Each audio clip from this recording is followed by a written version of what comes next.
Welcome, history enthusiasts, to Zombo's Daily Shorts. Well, today it's a slightly longer dive into a figure whose real-life brutality inspired one of literature's most enduring nightmares, Vlad III, Prince of Wallachia, better known as Vlad the Impaler, the man behind the myth of Dracula. To understand Vlad, we must understand his world. 15th century Wallachia was a strategic battleground, a small principality sandwiched between the expanding Ottoman Empire to the south and the Kingdom of Hungary to the north. This constant pressure forged a harsh environment, demanding ruthless leaders to survive.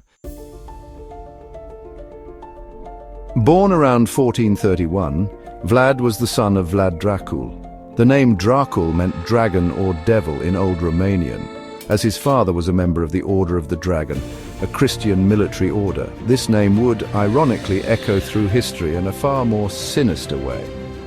Vlad's early life was marked by political intrigue and danger.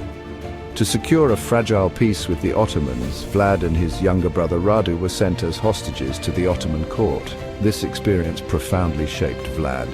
He witnessed the inner workings of a powerful empire, learned their military strategies, and endured harsh treatment, likely fueling a deep resentment and a pragmatic understanding of cruelty as a tool of power. While Radu seemingly adapted to Ottoman life, eventually converting to Islam and becoming a loyal ally, Vlad remained defiant, his spirit unbroken, perhaps even hardened by the experience.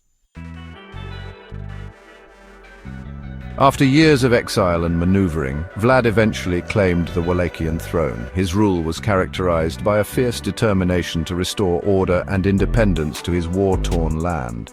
Corruption was rampant, and internal strife weakened Wallachia.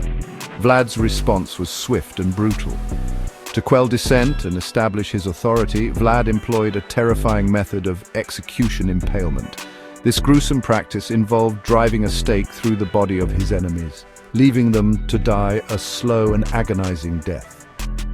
The sheer scale of these impalements was staggering, with accounts describing entire forests of impaled victims, a horrifying spectacle designed to instill absolute fear.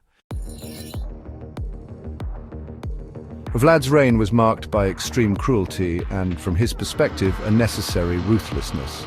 He targeted boyars, who he saw as treacherous, Saxon merchants who defied his trade policies, and most famously, Ottoman prisoners of war. It's crucial to understand the context of the time. The 15th century was a brutal period, and warfare was often characterized by extreme violence. While Vlad's methods were undeniably horrific, some historians argue that his contemporaries, both European and Ottoman, also engaged in acts of extreme cruelty, albeit perhaps not on the same systematic scale.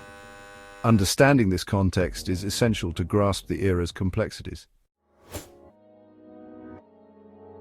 Vlad's most significant and arguably most heroic acts were his fierce resistance against the Ottoman Empire. He famously refused to pay tribute to Sultan Mehmed II and launched daring raids across the Danube, inflicting significant casualties on Ottoman forces. The Ottomans, accustomed to easy victories in the region, were met with a fierce and unconventional resistance.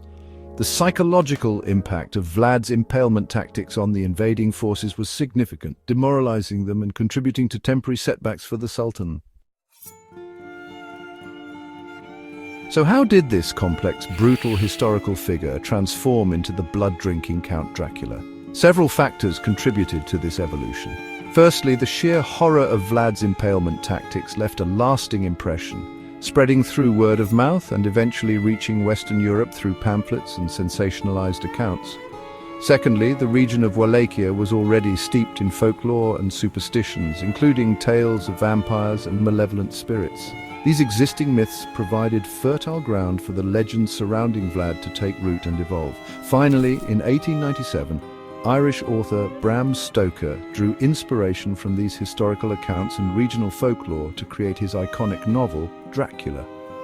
While Stoker never explicitly stated that Vlad was his sole inspiration, the similarities in name, the association with Wallachia, and the general aura of cruelty and darkness were undeniable.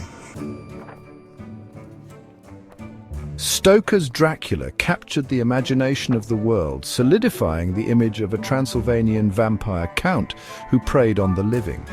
The historical Vlad the Ruthless Prince fighting for his land became inextricably linked with this fictional monster, his real-life brutality amplified and romanticized into a creature of the night.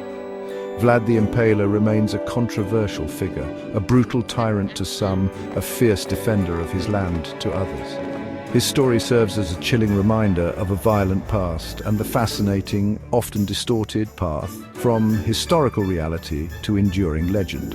What are your thoughts on Vlad the Impaler and his transformation into Dracula?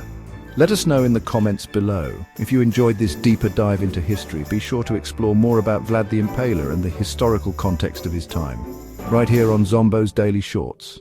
Thanks for watching.